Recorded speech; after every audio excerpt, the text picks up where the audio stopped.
And yesterday, in an answer to Senator Kennedy, you said, the FBI is not in possession of any credible evidence that Epstein trafficked girls to anyone but himself. So according to your testimony yesterday and in this committee, according to the evidence the FBI has, the number of names on the list are zero. No, zero. The index has been released, and the number of people involved in that trafficking operation were charged in 2018. Other than Epstein and Ghislaine Maxwell, your testimony in the Senate and here is that according to the evidence you have, the number of other names is zero.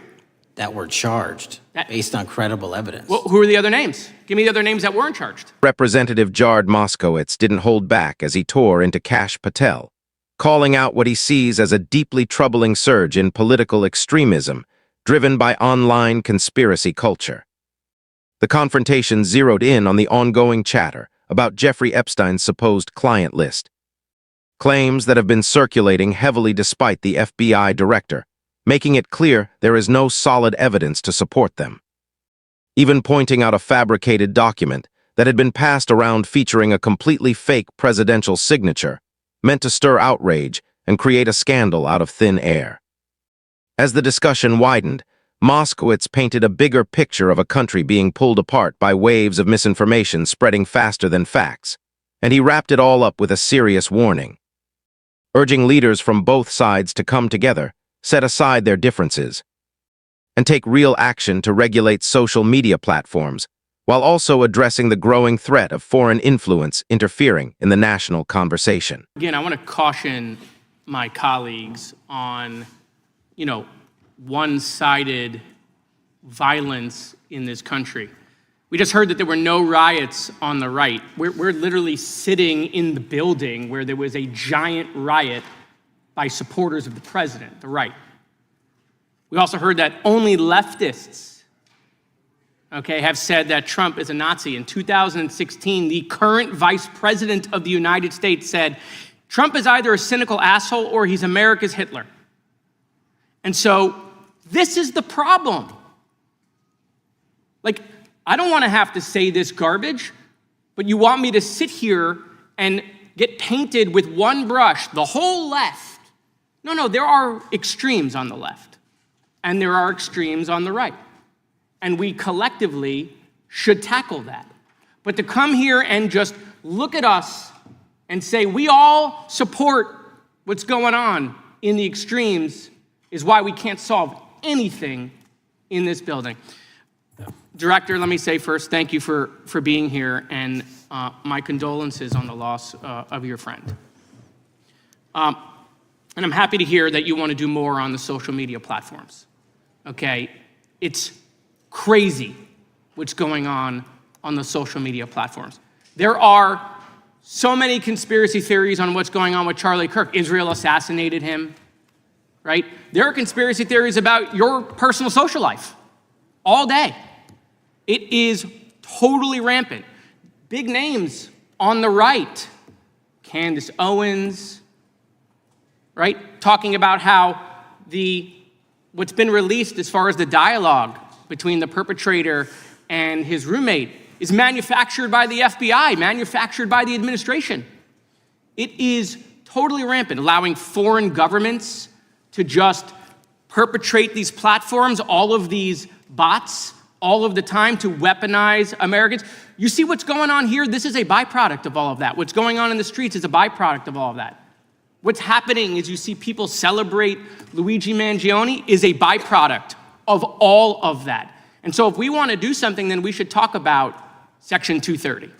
We should talk about how we're going to make sure that we don't let foreign governments poison our children's mind. And so I will work with you on that, Director. I'll work with you on 230 any day. No problem. So now, that was the good part. I want to take your attention back a second, okay? Breaking news. Kash Patel is nominated to be the FBI director. Dan Bongino is nominated to be the number 2 at the FBI. MAGA celebrates, rejoices, bells are ringing out. The team, Patel, Bongino, that sought out every podcast microphone to talk about the Epstein list. The names are finally going to get released. It begins. They produce white binders, Phase 1 with the podcasters. This is not actually one of them, of course. I made this up. Your name's on it, right? And the names are going to come out. Pam Bondi says the list is on her desk. Then a memo comes out all of a sudden and says, there's no list. Oh, no phase 2. Phase 2 binders never happen. You said the conspiracy theories around Epstein just aren't true. They never have been. And yesterday, in an answer to Senator Kennedy, you said the FBI is not in possession of any credible evidence that Epstein trafficked girls to anyone but himself. So according to your testimony yesterday and in this committee, according to the evidence the FBI has, the number of names on the list are 0. No, zero. The index has been released, and the number of people involved in that trafficking operation were charged in 2018. Other than Epstein and Ghislaine Maxwell, your testimony in the Senate and here is that according to the evidence you have, the number of other names is 0. That were charged based on credible evidence. Well, who are the other names? Give me the other names that weren't charged. We are not releasing the names of anyone because the Department of Justice never does that of anyone that didn't have any credible information to attack them. Let me move forward. The president has, you've seen the picture of the woman's body with the writing and the president's signature. The president says that's not his. Mm-hmm. Okay? President says it's not his. The Republican colleagues say it's not his. The administration say it's not his. Will you be opening up an investigation into the Epstein estate for putting out a fake document with the president's signature linking him to the world's largest pedophile ring? Will you be opening that investigation into that? On what basis? On what basis? They literally put out a fake document, according to the president, with a fake signature. It's a forgery of the president of the United States signature. That's the basis. Sure, I'll do it. Okay, I look forward to that investigation. Representative Jared Moskowitz methodically broke down FBI Director Kash Patel's repeated attempts to dodge direct answers about the Jeffrey Epstein trafficking files, turning the moment into a tense and revealing exchange.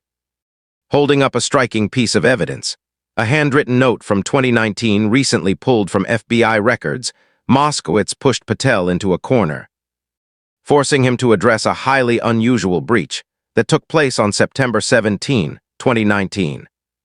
When access to Epstein's case files was compromised during the time, Patel was serving at the Department of Defense. Even as Patel leaned on his sworn testimony, which painted a clean and limited picture claiming no prosecutable names existed beyond Epstein and Ghislaine Maxwell, Moskowitz kept the pressure on, questioning how dozens of identified individuals managed to avoid scrutiny.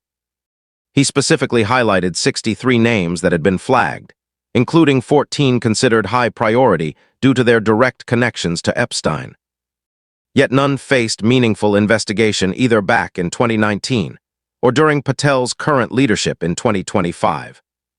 The tension escalated sharply when Moskowitz directly asked whether Donald Trump had been protected through Patel's silence, referencing that same 2019 memo, which called for the White House to be briefed about the involvement of prominent figures. By the end of the exchange, Patel's refusal to reveal the identities of those who were never charged left a disturbing impression, with Moskowitz openly accusing him of using his position to shield powerful individuals and prevent accountability tied to one of the most disturbing trafficking networks in recent history, making it clear that in his view, the truth should always be driven by evidence, not silence. Paid on evidence, that's it. The evidence we have in our files clearly indicates that it was, in fact, a suicide. We do have video. It's not the greatest video in the world. I don't want to set expectations on fire. However, the video does show in that specific block that he goes in, made a phone call. You'll see 12 hours of guards going to basically check on him, come back. You'll see no one really comes out in that bay, in that area, than him. There's no one in there. When you combine that with the other evidence we will be releasing in the coming weeks, we're still finalizing some of the products. I think it's pretty clear. However, as I've clearly indicated in some of my tweets on my official account, you know, listen, investigations, if new information surfaces in the future on any of these cases, we're always open. I'm just telling you, there's nothing there in the file at all that indicates anything other than, in fact, a suicide. Let me ask you about, and again, a lightning round. Let's go quickly. COVID origins. Are we going to find out information that the government lied to us? You're damn right you are. We're all over that. The minute I got in there in that job, I said, they get everybody purposely in lied here. to the American people. They Well, you're purposely going to lied find to out. us. Yeah, listen, that's the one I'm the most optimistic about. I was pretty clear on my social media account that I ordered that case immediately to be looked into again. We have a great investigator on it.